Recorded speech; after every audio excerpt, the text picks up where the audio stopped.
오늘 하나님께서 우리에게 주시는 말씀은 구약성경 사무엘상 15장 17절에서 23절까지 말씀입니다. 사무엘이 이르되 왕이 스스로 작게 여길 그때에 이스라엘 지파의 머리가 되지 아니하셨나이까. 여호와께서 왕에게 기름을 부어 이스라엘 왕을 삼으시고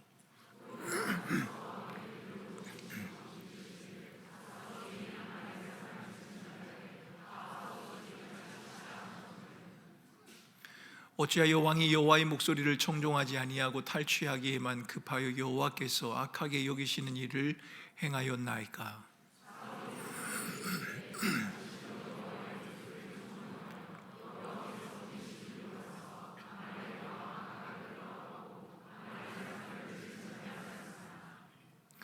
다만 백성이 그 마땅히 멸할 것 중에서 가장 좋은 것으로 길갈에서 당신의 하나님 여호와께 제사하려고 양과 소를 끌어왔나이다 하는지라.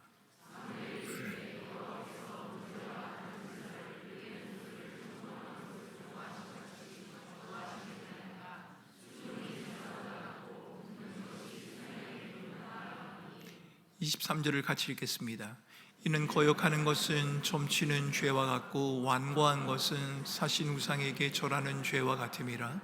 왕이 여호와의 말씀을 버렸으므로 여호와께서도 왕을 버려 왕이 되지 못하게 하셨나이다 하니. 아멘.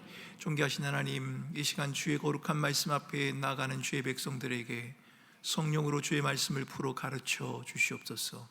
주님이 우리에게 요구하시는 순종이 무엇이며 그 순종의 삶이 우리에게 어려운 이유가 무엇인지, 이 어려움을 어떻게 극복하며 나아가야 할지 하나님 주의 말씀을 통하여 우리에게 가르쳐 주옵소서.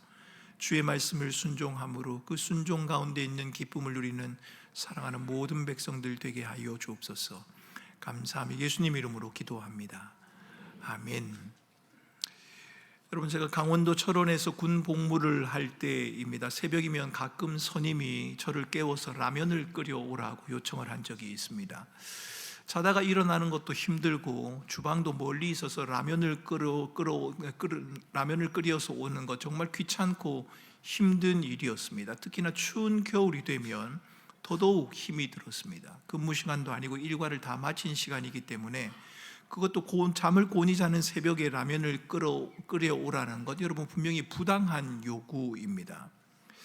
하지만 선임병과 함께 해야 할 날이 많이 남은 저로서는 그 요구를 거절할 수가 없었습니다. 제가 대학을 졸업하고 군에 갔기 때문에 그 부대에서 제가 나이가 제일 많았는데, 그래도 어떻게 합니까? 군대를 늦게 간 죄로 라면을 끓여오라라고 하면 새벽에 일어나서 그냥 라면을 끓여오는 수밖에 없었습니다. 전혀 내키지 않았습니다. 하고 싶지 않았습니다. 할 이유도 없었습니다. 마음 같아서요, 왜 내가 라면을 끓여야 하느냐고, 그냥 끓여서 드시라고 이렇게 말하고 싶었지만 그렇게 말할 용기는 없어서 애써 아무렇지도 않는 표정으로 매번 라면을 끓여다 주었습니다. 어느 날 선임이 제게 라면을 끓여오라고 또 새벽에 저를 깨우더니만 이번에는 라면에다가 계란과 파를 넣어서 오라고 그렇게 말하는 겁니다. 라면만 먹으면 그러니까 김치도 좀 가지고 오라고 제게 요청을 했습니다. 주방에 가보니까 계란도 보이지 않고 파도 보이지 않았습니다. 아무리 냉장고를 뒤져봐도 제가 주방을 담당하는 사람이 아니었기 때문에 김치를 찾을 수도 없었습니다. 할 수 없이 계란과 파를 넣지 않는 라면만 들고 갔습니다. 어떻게 됐을까요? 그날 욕을 많이 먹었습니다. 욕 먹을 이유가 없는데 제게 욕을 막 하는 겁니다.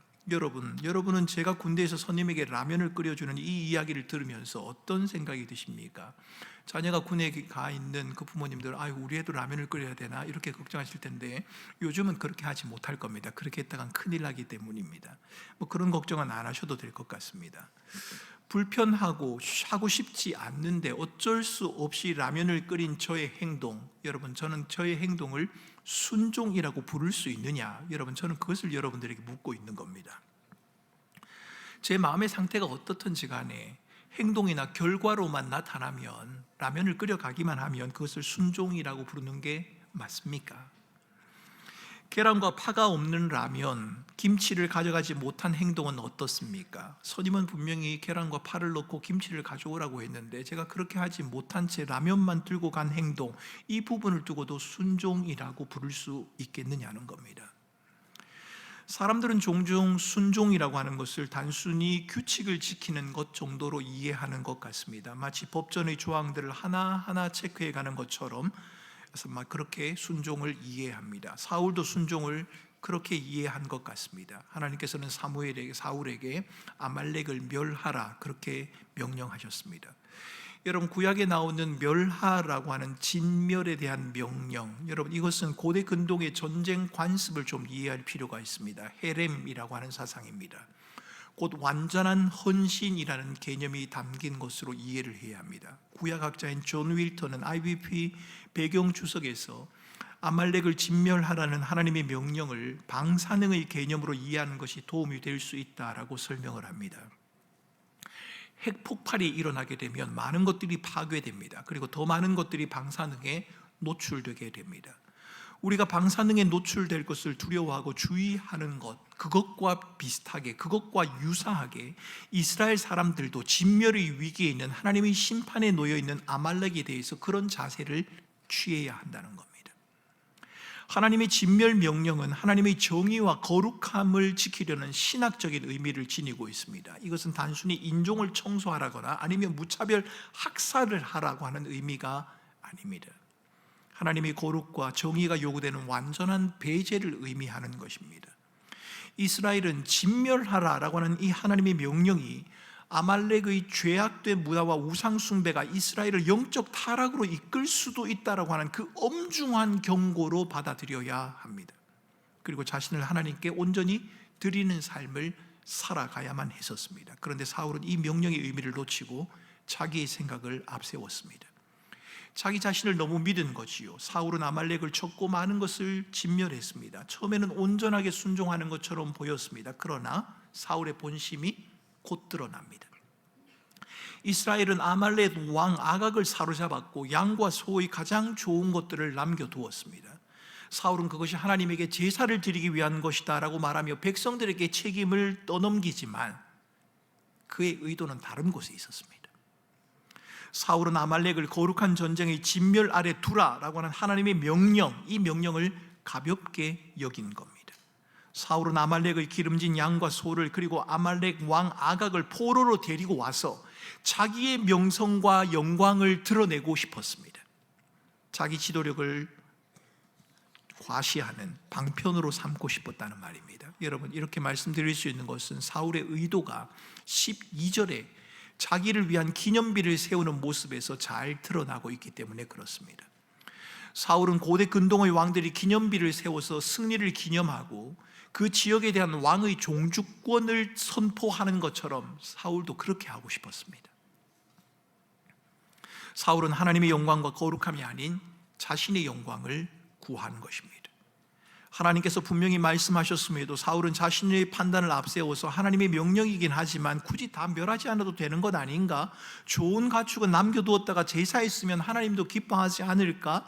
왕을 생포해 두는 것은 정치적으로 더 유리하지 않는가? 이런 생각을 하게 되었다는 말입니다. 하나님의 말씀을 청종하지 않고 탈취하기에만 급급했다라고 하는 19절의 말씀이 사울의 마음을 잘 보여주고 있습니다. 사울의 생각은 겉으로 보기에는 효율적이고 현실적인 판단처럼 보이지만 이것은 결국 하나님을 믿는 것이 아니라 나를 믿는 것이었고, 하나님의 주권을 인정하는 것이 아니라 내가 주인이 되겠다는 자기 중심성의 표현이었습니다. 23절의 거역이라고 번역된 히브리어는 자신의 주장을 강요하는 것과 관계되어져 있습니다. 이 단어는 이스라엘이 광야에서 하나님을 향해 불평하던 모습을 묘사하는 데 사용된 단어입니다. 사울의 불순종이 단순한 실수가 아니라 자기의 의지를 하나님의 뜻 위에 두려고 하는 영적인 교만이었다. 여러분, 이것을 우리에게 지금 말하는 겁니다. 자기의 의사를 하나님에게 강요하고 있는 것이요, 제사 드리기 위해 양과 소를 남겨두었다는 그의 변명, 그럴듯해 보입니다. 하지만 하나님께서는 사울에게 순종이 제사보다 낫고 듣는 것이 수장의 기름보다 낫다라고 말씀하심으로 사울의 잘못을 책망하셨습니다. 하나님은 순종과 지금 제사를 대조시킨 것이 아닙니다. 순종하기 위해서는 제사를 포기해야 하고 제사하기 위해서는 순종을 포기해야 된다, 이 말씀을 하시는 것이 아니라 순종하지 않는 제사는 아무런 의미가 없다는 사실을 우리에게 말씀하고 계십니다. 진정한 제사는 순종하는 마음에서 드려지는 것이어야 한다는 말씀으로 순종에서 멀어져 있는 사울의 비극적인 상태를 지적하고 계신 겁니다.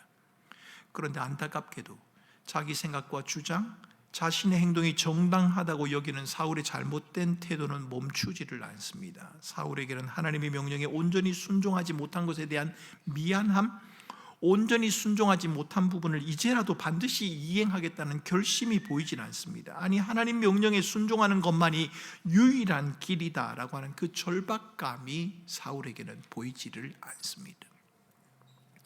사울의 문제는 하나님의 말씀을 들으려고 하지 않는 데서 비롯된 것입니다. 15장 1절, 19절, 22절에는 사무엘이 사울에게 하나님의 말씀을 듣는 것에 대해서 말씀하고 있습니다. 여기서 듣는다라고 하는 말은 히브리어로 단순히 소리를 듣는다는 것이 아니라 주의 깊게 귀를 기울여서 순종한다는 것을 의미합니다. 듣고 곧바로 명령을 따르는 신앙적인 태도를 의미하는 표현, 그 청종이라고 하는 말이 듣는다는 말과 지금 함께 사용되어지고 있기 때문에 그렇습니다. 하나님의 말씀을 듣는 것은 하나님의 의도와 감동을 받아들이는 것이고 말씀을 삶으로 살아내는 것, 적용하는 과정이라고 할 수 있습니다. 단순히 말씀을 읽거나 듣는 것으로 끝나는 것이 아니라 하나님께서 왜 이 말씀을 주셨는지, 무엇을 말씀하시는지, 그 목적이 무엇인지, 그 의도가 무엇인지에 집중하는 것, 여러분, 이것이 바로 듣는 것이고 청종의 출발입니다. 그래서 여러분 저는 우리 성도들에게 설교와 성경을 읽는 것을 너무 쉽고 가볍게 하지 말라, 여러분, 이렇게 말씀드리고 싶습니다. 설교는 좀 무겁게 들으셔야 합니다. 무겁게 듣는다는 말은 한 번 듣는 게 아니라 여러 번 반복해서 들으라는 말입니다. 여러분, 제 말이 좀 빨라서 한 번 들으면 잘 모른다는 이야기를 잘 듣습니다만 두 번 들으시면 그래도 들을만 하실 겁니다. 반복해서 새겨야 합니다. 이 말씀이 무엇을 의미하는지, 왜 이렇게 말씀하시는지, 어떤 의도를 가졌는지, 내게 주시는 말씀이 무엇인가를 물으며 그 목적과 의도에 집중하는 것, 들음과 청종의 출발이 됩니다. 사울의 사건은 순종이 어려운 이유가 말씀을 듣는 것과 깊은 연관이 있다는 사실을 우리에게 보여줍니다. 많은 성도들이 순종이 어렵습니다 라고 그렇게 말합니다. 순종이 어려운 이유는 듣는 것과 연관이 있다. 사울은 지금 우리에게 그것을 말해주고 있습니다. 하나님의 말씀을 단순히 듣는 것에서 멈추거나 내 생각과 방식대로 선택적으로 해석하는 것이 결국 우리로 순종하지 못하게 하는 이유가 된다는 겁니다. 왜 순종하지 못합니까? 잘 듣지 않기 때문에 그런 겁니다. 말씀을 오해하거나 내 마음대로 들으려고 하니까 순종이 안 되는 겁니다. 성경을 많이 읽거나 가까이 하는 것 중요합니다. 하지만 하나님 말씀 앞에서 자신의 한계를 인정하는 것, 지속적으로 순종하려는 감동을 은혜로 받아들이는 것, 여러분, 이것은 더 중요합니다. 그런데 인간의 결심이나 의지를 신뢰함으로 충분히 하나님의 말씀을 듣고 이해할 수 있다는 지나친 자신감을 가진다면 여러분, 그것은 순종을 어렵게 만드는 요소로 작용을 합니다. 성도들이 워낙 많은 설교를 듣다 보니, 또 성경을 워낙 많이 읽고 또 배우다 보니 그래서 그런지 모르지만 어지간한 성경 본문에 대해서는 이미 다 알고 있다는 생각을 가지고 계신 것 같습니다. 주보에 본문이 올라오고 제목이 올라오면 그 설교가 어떻게 전개가 되고 무슨 내용이 나오는지 이미 다 알고 있다는 지나친 자신감이 저와 여러분들에게 있다는 겁니다. 사울이 그랬습니다. 지나친 자신감, 사울에게 그 모습이 보인단 말입니다. 사울은 말로는 하나님의 명령에 순종했다 그렇게 말하지만 실제 행동은 자신의 판단과 욕망을 따라 행동할 뿐입니다. 사울의 부분적인 순종은 자신의 연약함이나 상황과 여건이 허락하지 않아서가 아니라 자기를 높이려고 하는 욕망에서 비롯된 것이었고, 그것은 결국 하나님의 주권을 거부하는 불순종과 반역으로 드러나게 된 것입니다. 사랑하는 성도 여러분, 말씀을 귀 기울여 신중하게 듣지 않으면 그것이 결국 우리를 불순종과 반역으로 이끌어 갈 수 있습니다.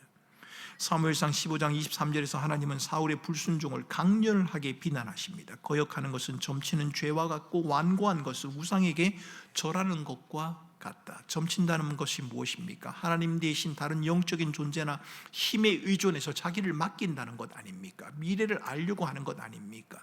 거역이라고 번역된 히브리어는 자신의 주장을 강요하는 것과 관련이 있습니다. 이것은 이스라엘 백성들이 광야에서 불평하던 모습을 묘사하던 단어다. 제가 그렇게 여러분들에게 말씀을 드렸습니다. 단순한 실수가 아니란 겁니다. 의도가 있습니다. 다분히 고의적입니다. 의도적인 대항과 반역을 의미하는 단어입니다. 완고함, 자기 생각과 주장 그리고 행동이 정당하게 여기는 것, 거기서 한 걸음 더 나가서 하나님에게 자기의 생각과 행동을 강요하는 행위를 표현하는 단어, 이것이 바로 완고함입니다. 완고함은 자신의 의지를 하나님의 뜻 위에 두려고 하는 영적인 반역의 극치입니다. 완고한 마음은 자기 자신을 우상으로 만들기 때문에 하나님의 말씀을 순종하는 것과 함께 할 수 없습니다. 여러분, 나의 뜻을 고집하는 것과 하나님의 말씀을 순종하는 것 함께 갈 수 없습니다. 비록 겉으로 보이는 행위가 순종처럼 그렇게 보이게 할 수는 있을 수 있습니다만, 그러나 그것은 진정한 순종이 아닙니다. 하나님에 대한 의도적인 대항과 반역이 이방인들에게만 나타나는 것이 아니라 하나님의 백성인 우리에게도 나타날 수 있다는 사실, 여러분, 우리를 두렵게 해야 합니다. 우리는 더 신중해야 하고 우리는 더 조심스럽게 살아가야 합니다. 저희 어머님은 늘 제게 남자는 좀 고집이 있어야 한다 이렇게 말씀을 하셨습니다. 살아계실 때 아내가 정 목사가 좀 어떠냐 저희 어머님이 물으시면 네, 참 좋은데 고집이 좀 세요 이렇게 말하면 그렇지, 남자는 고집이 있어야지 이렇게 꼭 말씀을 하셨습니다. 여러분, 저는 고집이라고 하는 이 말이 어려울 때에 그 어려움을 견디게 만드는 내면의 힘을 의미하는 것이라면, 즉 고집스러운 집요함과 끈기라면 그 고집이 우리 삶에 긍정적인 영향을 미친다고 저는 생각을 합니다. 그 어려움을 반드시 극복하겠다, 이기겠다라고 하는 그런 고집이라면 말입니다. 하지만 그 고집이 만약 자기가 주인이 되고 싶은 마음이라면, 자기 뜻과 방법에 집착하는 마음이라면 여러분 조심하셔야 합니다. 왜냐하면 그 마음은 결국 다른 사람과의 관계를 깨버리고, 아니 더 나아가서 하나님과의 관계를 깨뜨리고 불순종을 낳는 근본적인 원인이 되기 때문입니다. 인간의 고집은 하나님처럼 되려고 하는 죄에서 비롯된 것입니다. 이것이 불순종과 신앙생활의 중요한 장애물이 된다는 지적 지나치지 않습니다. 고집스러운 인간의 본성은 하나님의 뜻과 원하심으로 둔갑될 수 있을 정도로 아주 매우 교묘합니다. 여러분, 죄를 짓겠다고 작정한 사람은 둘 중에 하나를 한답니다. 하나는 과감하게 죄를 짓는 것이고 또 다른 하나는 악을 선으로 재포장한다는 겁니다. 재정의하는 겁니다. 여러분, 우리의 삶을 한번 살펴볼까요? 우리도 간혹 죄를 거룩한 변명으로 덮으려고 할 때가 있습니다. 그럴듯한 것으로 죄인 것을 죄가 아닌 것처럼 우리가 포장을 할 때가 있다는 겁니다.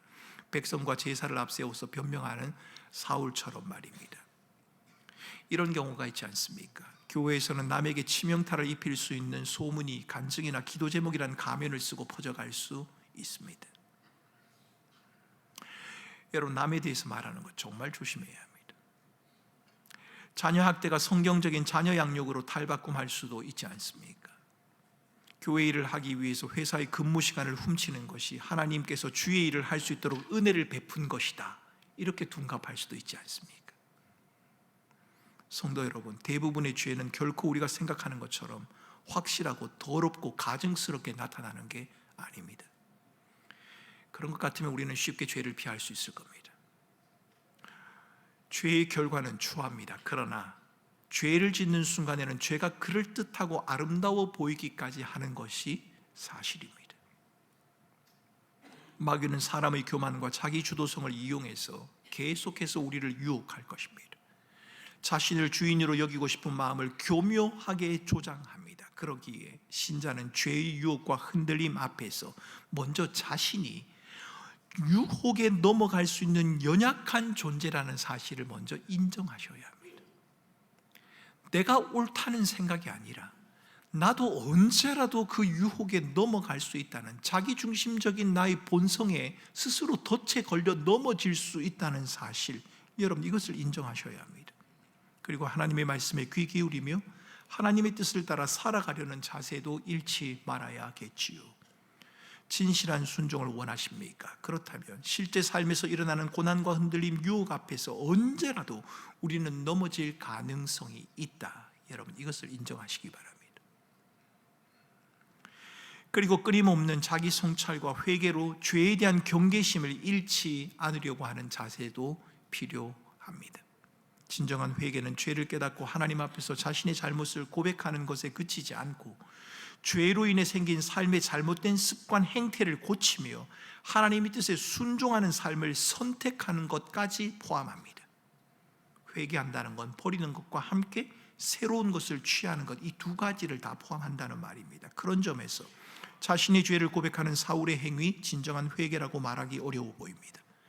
사울이 자신의 죄를 고백하면서도 그 잘못을 백성의 탓으로 돌리고 있지 않습니까? 이것은 진정한 회개의 고백이 아니라 변명이요, 핑계입니다.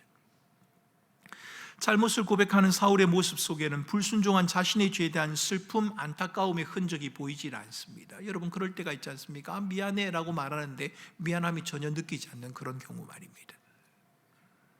사울은 그저 자신의 왕위를 유지하는 것에만 관심이 있습니다. 여러분, 성경을 읽어보시면 백성과 장로들 앞에서 자신이 높임을 받는 것에만 관심을 가진 사람, 그 사람이 바로 사울이었습니다. 사랑하는 성도 여러분, 진정한 회개 없이는 하나님과의 화해가 이루어질 수도 없고 용서도 경험할 수 없고 순종도 기대할 수 없습니다. 회개는 자기중심적인 죄에서 벗어나 하나님을 사랑하는 방향으로 마음을 돌이키는 과정이지 않습니까? 이 과정이 없으면, 내 삶의 방향을 하나님에게로 돌이키려고 하는 이 시도가 없으면, 내가 잘못했다고 말하는 죄 고백만으로는 용서가 완성되지 않고 순종으로 나아갈 수도 없습니다. 우리는 사울이 하나님으로부터 버림을 받는 것이 갑작스러운 일이 아니라는 사실에 주목할 필요가 있습니다. 여러분, 사울이 오늘 15장에 나오는 잘못을 범했기 때문에 양과 소를 남겨두고 좋은 것을 취한 것, 그것 때문에 왕으로부터 버림을 받았다, 여러분 그렇게 생각하시면 오해입니다. 사울은 이미 사무엘상 13장에서 하나님의 말씀을 거역함으로 하나님으로부터 버림을 받았습니다. 13장, 14장, 15장은 불순종한 사울이 하나님이 주신 것을 하나하나 잃어가는 모습을 우리에게 묘사해 주고 있습니다. 13장에서 사울은 자신의 왕조가 영원히 지속될 수 있는 그 가능성, 하나님의 언약을 잃어버렸습니다. 14장에서는 블레셋 사람을 제거할 수 있는 기회를, 백성들의 존경과 지지를 회복할 수 있는 방법을, 그 기회를 잃어버렸습니다. 그리고 이제 15장에서 사울은 자신의 왕국을 잃어버리게 됩니다.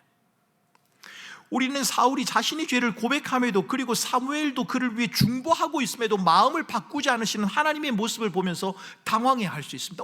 왜 하나님 사울을 용서하지 않나요? 사울이 잘못했다고 말하는데요, 사무엘이 사울을 위해 그렇게 중보하는데 왜 하나님이 이번에는 그렇게 냉정하게 외면하십니까? 라고 말입니다. 자비의 하나님이 왜 사울에게는 이렇게 냉혹하신가라는 생각을 할 수도 있을 겁니다. 그러나 이것은 하나님의 냉혹함이 아니라 사울의 회개가 진정성이 없었음을 우리에게 보여주는 겁니다. 진정한 순종은 마음에서 시작되는 것인데 사울의 마음은 여전히 사울에게 머물러 있습니다. 순종은 단순한 규칙 지키기가 아니라 하나님과의 인격적인 관계에서 비롯되는 신뢰의 반응이어야 하는데, 하나님을 신뢰하고 사랑한다는 고백의 표현이어야 하는데 사울은 그렇지 않다는 말입니다. 마치 사랑하는 사람의 요청에 주목하며 부탁을 기꺼이 들어주는 것처럼 하나님에 대한 사랑과 신뢰를 표현하는 것, 여러분 이것이 순종이어야 하는데 사울은 거기에는 별로 관심이 없습니다. 그저 자신의 왕위를 누리는 것과 백성들로부터의 칭찬을 잃어버리는 것에 대한 두려움만이 사울에게 있을 뿐입니다. 우리는 순종을 단지 의무나 윤리로 말하지 않고 하나님이 들려주신 구원의 이야기 속에 녹아진 하나님과의 관계로 이해해야 합니다. 순종은 율법적인 의무가 아니라 복음 안에서 새롭게 된 우리가 은혜에 반응하는 삶의 모습이란 말입니다. 순서가 중요합니다. 우리가 순종을 통해서 하나님의 인정을 받는 것이 아니라, 우리가 순종하기 때문에 하나님의 사랑을 받고 하나님의 인정을 받는 것이 아니라, 이미 하나님을 우리를 사랑하셨기 때문에, 우리가 하나님을 사랑을 받았기 때문에, 우리를 자녀 삼으신 하나님의 인정 때문에 우리가 순종하는 겁니다. 여러분, 이것이 바로 성경이 가르치는 복음적인 순종입니다. 사울은 그것을 놓치고 있었습니다. 순종함으로 왕위를 유지하고 왕국이 번성하는 것이 아닌데, 사울은 순종을 통해 자신의 원함을 이루는 도구와 방편으로 오해하고 있다는 겁니다. 순종하면 왕위를 지킬 수 있고, 순종하면 백성들로부터의 칭찬과 명예도 유지할 수 있고, 순종하면 자신의 나라도 강할 수 있다라고 생각한다는 겁니다. 진정한 순종은 하나님만을 주인으로 자신을 종으로 인정하는 것에서 시작되는 것이요, 주인이신 하나님의 말씀에 귀 기울이는 것에서 비롯되는 것인데, 사울은 왕이라는 지위, 신앙의 경륜을 앞세워서 하나님의 말씀을 자기의 유익을 위해서만 사용하고 있다는 겁니다. 순종은 명령만 받아서 수행하는 것이 아니라 하나님의 마음을 이해하는 것이고 하나님의 뜻에 공감하는 것인데, 하나님과 끊임없이 대화하는 것이고 그분의 마음을 알아가는 것이고 그렇게 노력하는 삶의 연속이어야 하는데, 하나님의 선하심을 믿고 따르는 과정이 바로 순종인데, 사울은 지금 그 사실을 놓치고 있었습니다. 사랑하는 성도 여러분, 여러분은 순종을 어떻게 이해하고 계십니까? 여러분은 순종이 어렵다고 생각하십니까? 아니, 여러분에게 순종은 어려우십니까? 그렇다면 그것은 여러분의 능력의 문제가 아니라 하나님과의 관계의 문제일 겁니다. 하나님이, 그리고 하나님의 부름을 받은 내가 누구인지를 모르거나 잊었기 때문에 순종이 어려운 겁니다. 왜 순종이 어려우십니까? 그렇게 살고 싶은 마음이 없기 때문에 그럴 겁니다. 여러분, 정말 그렇게 살고 싶으십니까? 성경이 우리에게 요구하는 그 순종을 따라 정말 그렇게 살고 싶으십니까? 어떤 대가와 희생을 치르더라도 그것이 주님의 말씀이기 때문에, 아니 주님이 나를 사랑하셨기 때문에, 그 말씀이 옳음을 내가 믿기 때문에, 그 말이 때로는 내가 이해되어지지 않고 그 말이 내 현실 속에 이루어지지 않는 삶을 살아가고 있지만, 그럼에도 불구하고 그분은 옳으시기에, 그분은 선하시기에, 그분이 나를 구원하셨기에 그분의 말씀대로 살고 싶습니다라는 그 마음이 여러분에게 있느냐는 겁니다. 순종이 어려운 이유는 우리에게 능력이 없어서가 아니라 그렇게 하고 싶은 마음이 없기 때문입니다. 하나님이 우리에게 들려주시는 그 말씀을 세심하게 들으려고 하지 않기 때문입니다. 내가 누구인지를 모르기 때문에 순종이 어려운 겁니다. 하나님이 나를 얼마나 사랑하시는지, 우리가 얼마나 비참한 자인지, 죄와 죽음의 절망 앞에서 아무것도 할 수 없는 자라는 사실을 우리가 잊어버리고 있기 때문에 여러분, 순종이 어려운 겁니다. 순종을 하나님과의 관계가 아닌 그저 규칙을 지키는 것으로 여러분들이 생각하신다면 여러분의 순종은 그리 오래 가지 못할 겁니다. 한두 번은 해볼 수 있겠지요. 하지만 곧 지쳐버릴 겁니다. 여러분, 저는 의외로 교회에서 신앙생활을 열심히 하다가 탈진되어서 교회에서 나오지 않는 신앙생활을 포기하고 있는 지체들을 어렵지 않게 만날 때가 있습니다. 신앙생활을 하다가 지쳐버렸습니다. 여러분, 신앙생활을 하다가 지쳐버린 사람 한 사람의 모습이 떠오르지 않습니까? 마르다 말입니다. 오라비를 살려준 예수님이 오신 소식을 듣고 너무 기쁘고 반가웠습니다. 그 마음속에 감사가 넘쳤습니다. 감동이 있었습니다. 감격이 있었습니다. 그런데 예수님을 막상 대접하기 위해 수고하다 보니 그 감사와 감격과 감동은 사라져버리고 눈앞에 일만 앞에 보이기 시작한 겁니다. 주님을 놓쳐버렸습니다. 우리의 순종이 그렇지 않느냐는 겁니다. 기도해야 합니다. 말씀을 읽어야 합니다. 봉사해야겠죠. 헌금 생활도 열심히 해야겠죠. 사랑해야겠죠. 섬기기도 해야겠죠. 그런데 여러분, 그것이 우리에게 무거운 의무로 와닿는 이유가 무엇입니까? 우리를 사랑하신 하나님의 사랑을 우리가 놓쳐버렸기 때문입니다. 하나님이 우리를 얼마나 사랑하시는지, 하나님이 우리에게 베푸신 구원이 무엇인지를 우리가 잊어버렸기 때문에 우리의 순종이 힘들고 어려워지는 겁니다. 만약 여러분의 능력으로 순종할 수 있다고 믿는다면 여러분, 문제는 더 심각해집니다. 사울처럼 순종에 자신의 판단을 얼마든지 개입시킬 수 있는 것이 바로 저와 여러분들이기 때문입니다. 순종을 관계가 아닌 행위로만 생각하면 형식적인 신앙인이 되고 말 것이고, 순종을 규칙 지키기 정도로만 생각을 한다면 여러분은 율법주의에 빠질 수도 있을 겁니다. 순종은 의지나 노력으로 할 수 있어서 행하는 것이 아니라 하나님의 은혜에 대한 반응으로 이루어지는 것이고, 은혜 때문에 순종하지 않을 수 없는 감동에서 비롯되는 것인데, 또한 진정한 순종은 단순한 종교 행위나 겉모습이 아니라 마음속의 겸손과 헌신의 자세를 포함하는 것인데, 불완전하고 연약한 인간이지만 하나님께서 우리를 용서하시고 우리를 회복하시고 우리를 기다려주시고 우리를 인내하시기 때문에 순종이 가능한 건데, 마치 그 순종이 나의 영역과 나의 힘과 능력의 결과인 것처럼 생각한다면 우리는 곧 지쳐버리거나 아니면 신앙을 왜곡해버릴 수 있다는 겁니다. 순종은 우리의 능력으로 하는 것이 아니라 하나님의 은혜로 가능한 것입니다. 순종은 하나님과의 깊은 신뢰와 헌신을 바탕으로 이루어지는 겁니다. 그분의 음성을 사모하고 그분의 뜻을 기뻐하고 그분과의 교제를 통해 흘러나오는 감격의 결과, 그것이 바로 진정한 순종인 겁니다. 그래서 저는 여러분들에게 이렇게 말씀드리고 싶습니다. 순종은 단순한 의무가 아니라 하나님의 은혜에 대한 반응과 감동의 표현이라고. 여러분의 마음에 순종해야겠다는 부담감 있을 수는 있습니다. 그런데 여러분에게 하나님의 은혜에 대한 감사가 있으십니까?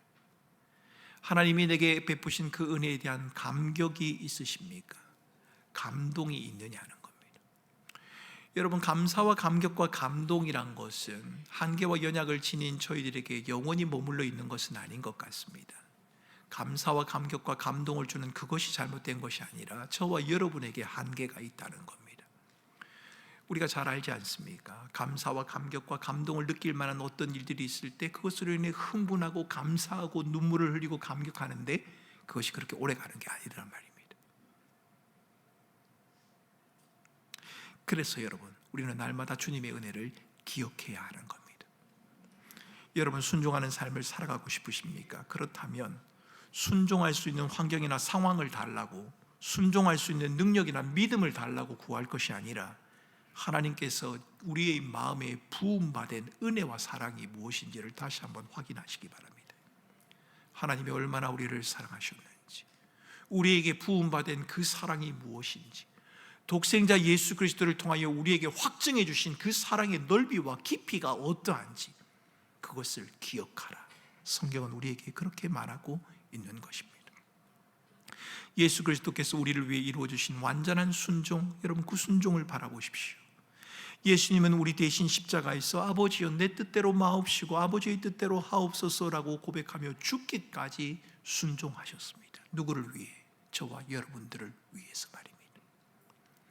이제 우리의 불순종은 그리스도의 순종으로 덮여졌고 우리 안에 계신 성령 하나님께서는 우리를 그리스도께서 가신 그 순종의 길로 이끌어 가십니다. 그러니 사랑하는 성도 여러분, 우리 모두 빛으로 오셔서 어둠을 밝히시고 우리의 연약함을 씻어주시고 우리를 귀히 여겨 안아주시는 분, 그분만을 의지하고 바라보며 살겠다는 여러분 그 고백의 자리로 나아가시기 바랍니다.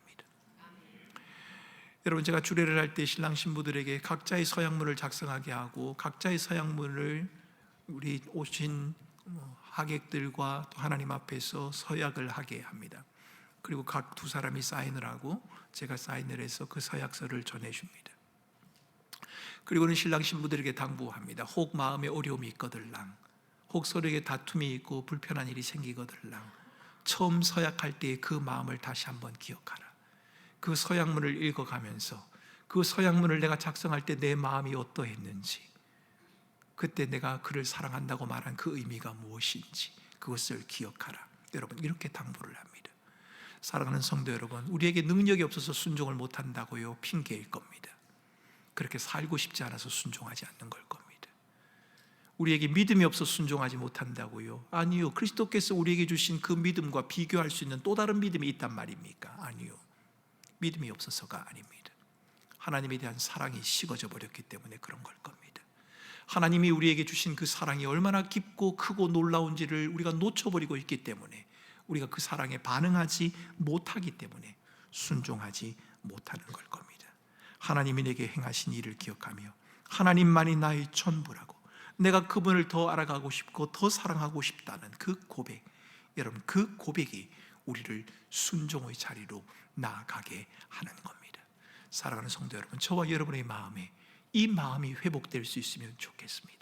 하나님이 내게 부으신 그 사랑, 내 마음에 부음받은 그 사랑이 얼마나 크고 위대하고 놀라운 것인지, 내가 하나님을 더 알고 싶고 더 사랑하고 싶고 하나님만이 나의 전부입니다 라고 하는 그 고백, 그 고백이 저와 여러분의 마음에 회복되어질 때 주 거룩한 성령 하나님께서는 저와 여러분들을 순종의 길로 넉넉히 걸어가게 하실 것입니다. 이번 한 주간 저와 여러분의 마음 가운데 이 하나님의 사랑을 회복하고 하나님에 대한 사랑을 힘입어 감격으로 살아가는 복된 은혜가 있으시기를 주님의 이름으로 축원합니다.